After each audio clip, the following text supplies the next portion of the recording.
Hovey Smith School of Self-Reliance presents Make Your Own Job Anytime, Anywhere, at Any Age, Lesson 4. In this lesson, we're going to examine your capabilities. And this is a self-evaluation. So I'd like for you to be as honest with yourself as you possibly can. Now, the first thing we'll talk about is physical attributes. What do you look like? Are you a handsome guy or a beautiful gal? Well, I'm not. I never was, as a matter of fact.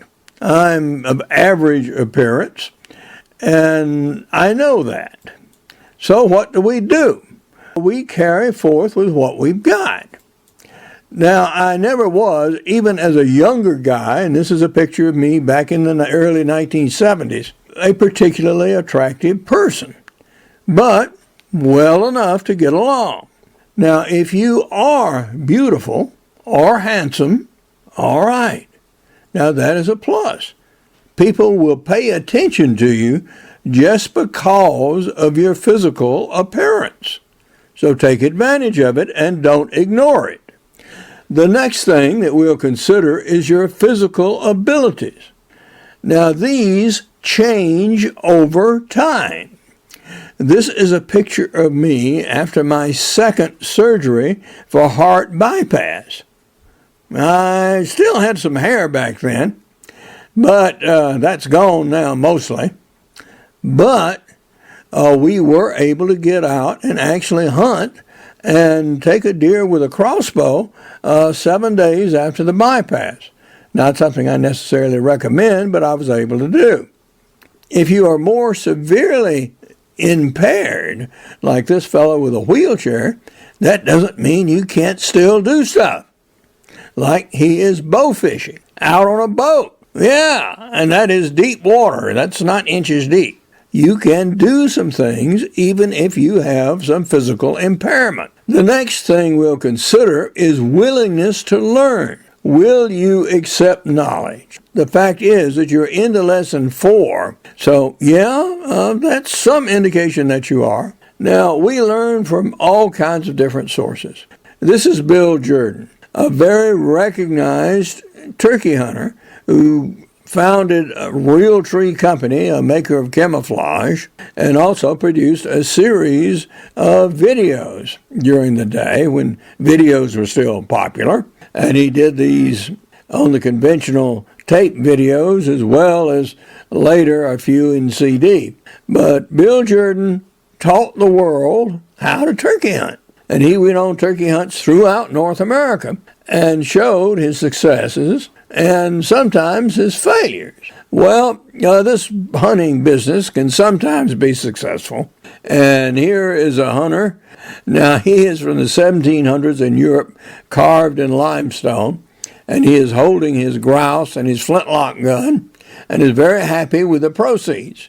Well, as is me, shown in the photo below with a turkey, and of course the whole picture is framed in wild turkey feathers, which I also took. In many cases, we are like this pair of dogs. I'm the old guy lying down there, and, well, I don't know if I want to be bothered anymore. Well, a young fellow standing there with his mouth open, yap, yap, yap, yap, yap, yap. He's ready to eat up the whole world. But the older fella can't keep up with him. Well, that's about the situation I hope we're in. I hope you're that eager, because we will expose you to a lot of new stuff. Organizational skill. Can you organize stuff? Well, here I am out for a 3-day camp up hunt on an isolated Georgia island.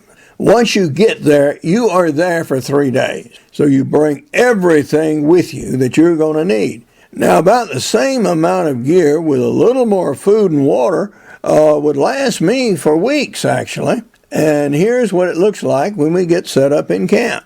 So, do you have organizational skills? Can you arrange things in book format? Can you arrange things logically in procession? How do you need to do what, when? Can you do this kind of stuff and do it easily and do it well? If not, this is something you need to work on and develop. because efficiency of work very much pictures how much work you're able to put out on a given day. Language ability. Many people discount their abilities and usefulness of foreign languages, which is a great error. If you are a recent immigrant, by all means, have your children retain their native language, as well as speak English. This is a series of Italian magazines. I read Spanish, I read French, and I can sort of make it through Italian. Once you have a basic set of language skills, even though they may be only partial, they are very, very advantageous.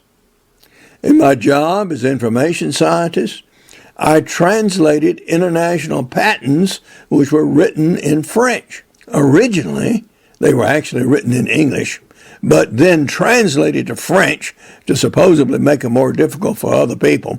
But yeah, I could I could read those just as well in French as in English because I had the knowledge and I knew where they were going with what they were doing. So these were very easy to translate. Educational achievement and goals. This may come from high school. Presumably, all of you have your high school degrees. If not, certainly get them. My wife did not, but did. She went to GED and got her high school education. Then she went and got a BS in biological sciences and was working on a master's degree. So take advantage of your local universities and colleges and what they offer.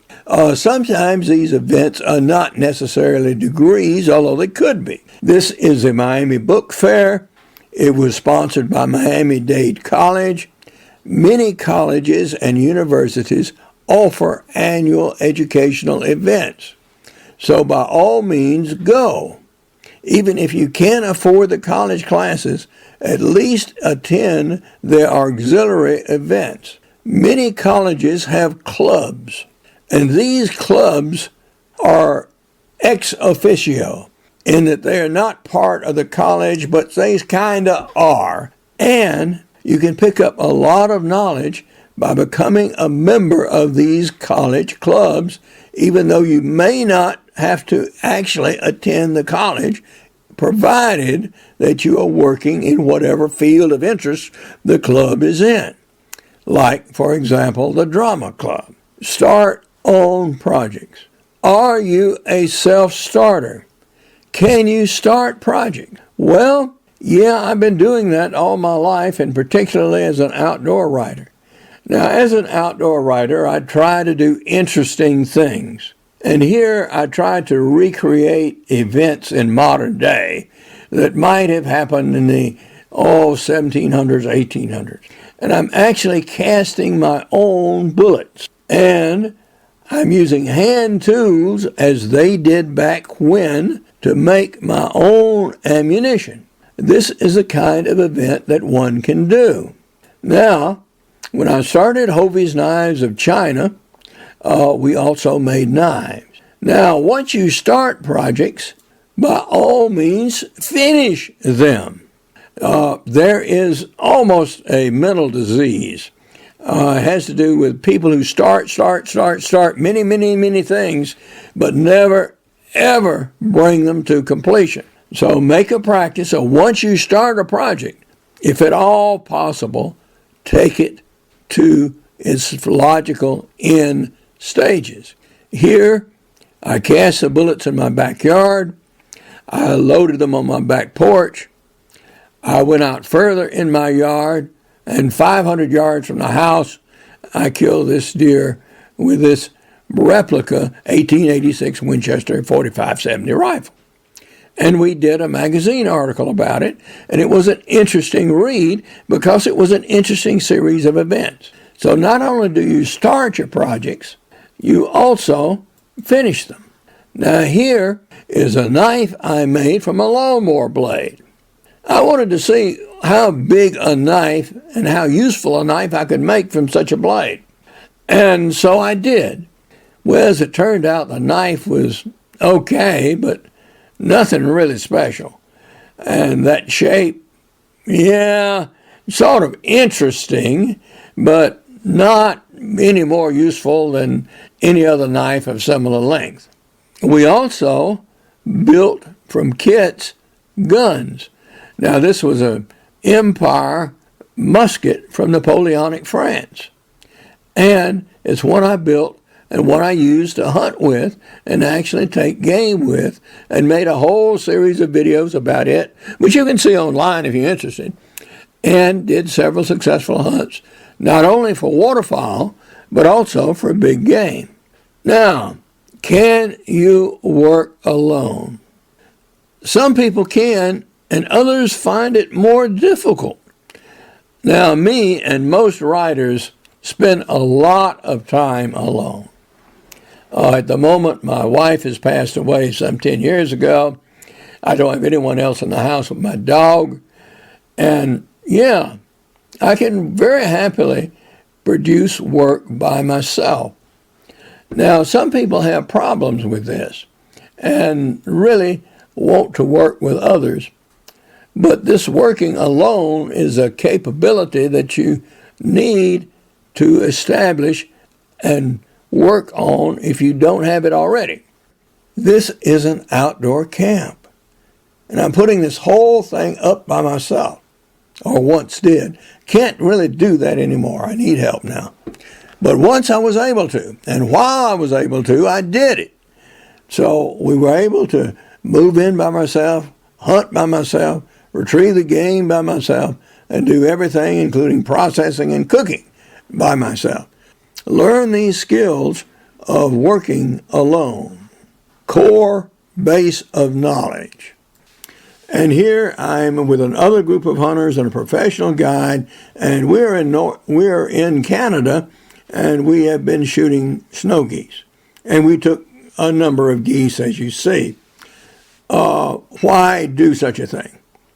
But one thing, we need to reduce the population of snow geese, not only to reduce the predation on the farmers' fields all around us, but also for the health of the birds. The birds are populating so rapidly that at their breeding grounds, they're literally eating themselves out of house and home. So there need to be fewer of them. So we're helping the birds by killing them, which, as paradoxical as that might sound. But here, this is a collaborative effort. This happened to be a hunt. Even more significantly, in business, yes, you do have to collaborate with your co-workers and also other people, sometimes worldwide, to get your jobs done. Now, I oftentimes use people and work with people who are in Europe or Asia, or Africa. So that is not unusual at all in this day of instant internet contact. One needs a core base of knowledge. Usually this is done through university training, although it may not necessarily come that way. Here, I'm attending a trade show in China, and I'm dressed in a cooking smock and a hat, and we are entering the show like that.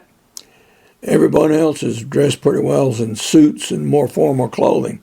The Chinese go in for formality, by the way. So if you ever go there, be sure and take your business suit. We learned a lot from that exhibit.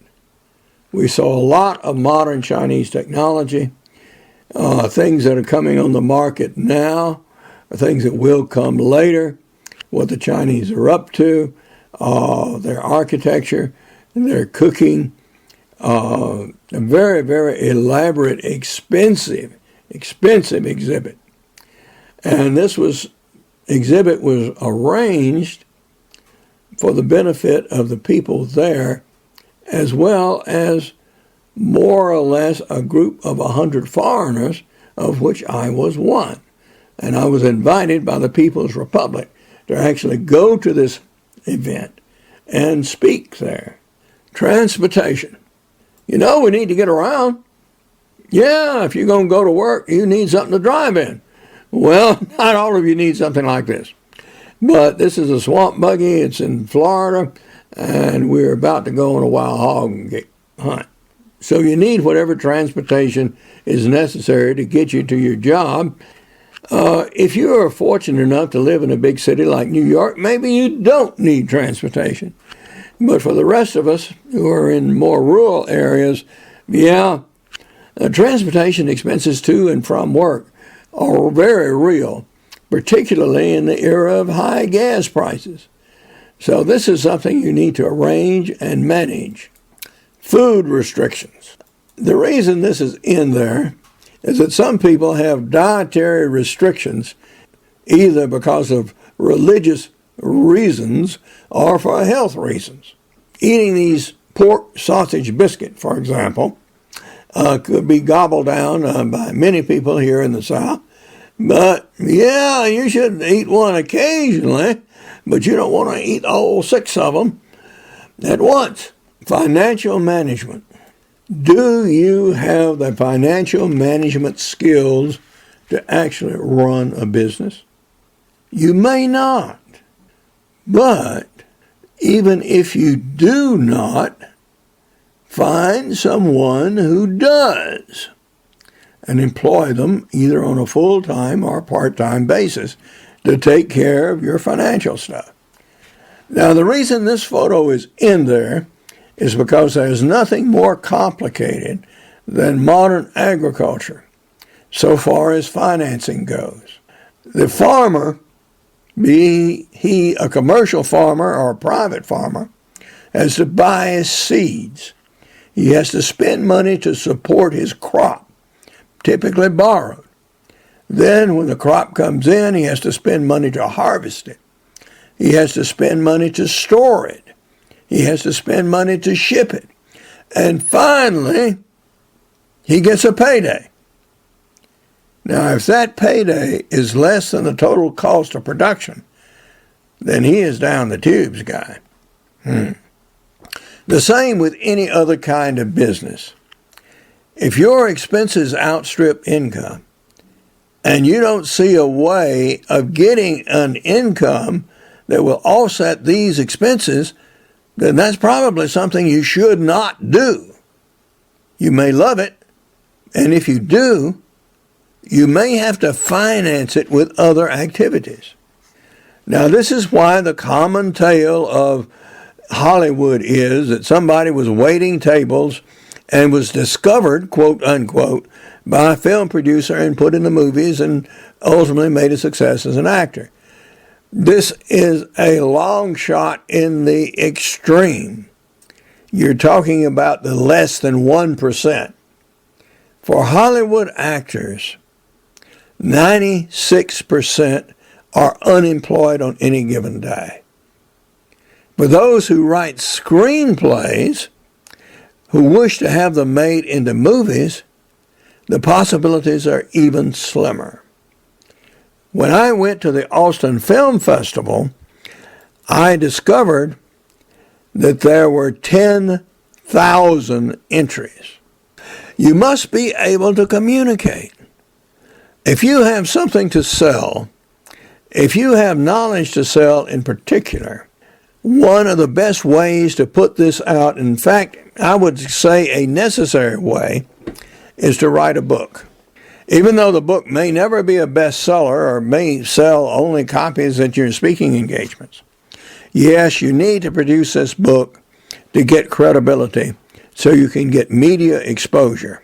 Here I am doing book sales in Nebraska. Well, I'm from Georgia. Nebraska's a far piece away. Yeah, and the reason I'm dressed in such an outlandish fashion is I did a comedy skit at their 4th of July festival in Seward, Alaska. And if you're interested in seeing it, I have a YouTube about it. But the idea is, you get out, you expose your stuff, and you must be able to contact and communicate with people. If you have this kind of problem that you find difficulty in doing this, go ahead and do it anyway. If you absolutely cannot do it, then find somebody who can. Now, here I am pitching at the Austin Film Festival. You've got to be able to sell your stuff. Oh, Oh, I'm a creator. I'm not a marketer. Yes, you are. If you are going to sell your materials to the world, you have to learn to sell. And yeah, that's the long and short of it. Again, if you have difficulties and absolutely cannot, for whatever reason, then find somebody who can, who's really interested in your product, whatever it might be, or your cause, and be able to sell it effectively for you. Now, selling sometimes means putting together some pretty complex stuff. And that's what I did when I gave this presentation in China. And this is the poster I used. You need to be able to create this kind of product or hire somebody who can do it easily and effectively. You don't have to have every skill there is to run a business, but you have to be willing to contact and rely on others to do it. Before I walk off into the sunset here, I want to leave you with your own ideas about how to create your own job or your own business. In Lesson 5, we're actually going to get started in you creating 25 business ideas. That's your assignment. You remember I told you to go back and get your high school stuff or your college stuff or whatever was stored in your attic or your work records or whatever to discover what you had done. All right. Now you really need that information, because listing 25 potential business opportunities is going to take real work on your part to dig in your past and find out what these are. So if you haven't got these products already, now is the time to do it. And in the next lesson, I'll assist you in how to discover what these business opportunities might be so you can perhaps find them in your own past.